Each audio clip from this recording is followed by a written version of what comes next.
Le Barça s'empare de Séville avec un autre festival et intimide Madrid et l'Atlético.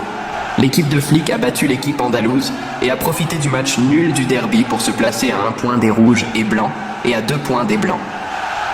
Les Blaugrana ont dominé le match et n'ont pas baissé les bras même après l'expulsion de Fermin. Le Barça a une fois de plus montré sa version d'une équipe implacable à Séville. Propulsés par un jeu déterminé et ambitieux plutôt que brillant et parsemé de buts, les hommes de Flick ont fait une déclaration en réduisant l'écart sur Madrid et l'Atlético et en présentant leur candidature au titre. Ils sont à 1 point de l'Atlético, à 2 du Real Madrid et surtout, ils dépendent à nouveau d'eux-mêmes. Cette équipe est intimidante. Dans une bataille pleine de tensions mais qui s'est soldée par un match nul sans conséquence au Bernabéu, ni le Real Madrid ni l'Atlético n'ont réussi à combler l'écart au classement. C'était le contexte idéal pour que le Barça rattrape ses erreurs passées, réduise son déficit de points et reprenne le contrôle de la carte qui dit qu'il ne dépend que de lui pour gagner la Liga. Flick n'a eu qu'à aligner les suspects habituels, mais avec quelques changements significatifs comme le retour d'Inigo Martinez, le remplacement de Cubarsí et l'attribution d'un nouveau rôle à De Jong dans le match qui était censé être sa confirmation. Et avec le trident bien sûr. Le FC Barcelone remporte les 3 points du Sánchez-Pizjuán. Le jeu a commencé de manière folle, avec un but du Barça à la 6e minute, marqué par Lewandowski, et avec un Séville qui n'a eu besoin que d'1 minute pour réagir et égaliser le score. Sur le côté, Flick n'arrivait pas à croire ce qu'il voyait. Il n'avait même pas eu le temps de célébrer le but à bout portant du Polonais, créé par Rafinha avec une touche subtile de Inigo Martinez. Une erreur défensive, un hors-jeu mal tiré, a permis à Vargas d'égaliser. Le pouls s'était étonnamment équilibré en quelques instants. Lamine et Rafinha ont tenté de répondre en graissant le fusil avec des tirs longs, celui de l'équipe des jeunes avec un gant Nyland bestial.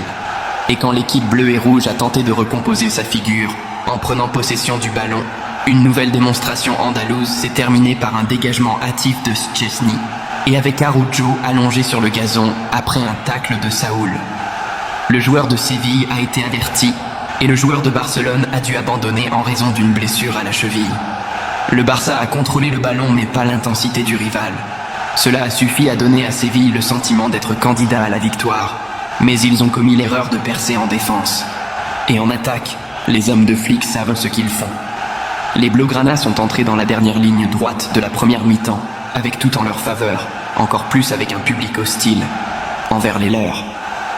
Conseil d'administration démissionné, et Horta partez maintenant, adressé au directeur sportif, tenait dans les tribunes. Lamine et Koundé ont tenté de débloquer la situation, mais leurs tirs n'ont pas réussi à percer un adversaire bien retranché. Il manquait de fluidité. D'autre part, Séville a récupéré une passe chilienne de Luke Bakic que Szczesny a dégagée avec beaucoup de mérite. Lamine a voulu mettre la touche finale, mais le ballon est monté irrémédiablement. Flick a secoué l'équipe à la mi-temps et le mouvement a parfaitement fonctionné. Il a laissé Gavi sur le banc et a placé Fermin au milieu de terrain offensif. Et le changement a pris effet 1 minute après le début de la deuxième mi-temps. La passe décisive de Pedri et la tête du jeune joueur, célébrant son 4e but lors des 5 derniers matchs. On ne peut pas remettre en cause les décisions de l'entraîneur allemand. Il s'avère généralement parfait. Mais cette fois, le jeune joueur a été expulsé un quart d'heure plus tard pour une faute sur Sarr qui a forcé la VAR à intervenir. Le répertoire a été défini. Avec l'avantage au tableau d'affichage, le Barça contrôlait désormais la situation. Il est passé de la peur provoquée par un but refusé pour Séville à la réussite du match. Cubarsí a filtré un ballon pour Rafinha qui a tiré et marqué un but à droite du gardien. Le Brésilien a effacé certaines de ses erreurs en augmentant sa productivité à 24 points. Le Barça dévastateur est à nouveau apparu.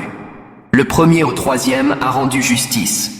L'expulsion de Fermin a cependant terni la domination du Barça.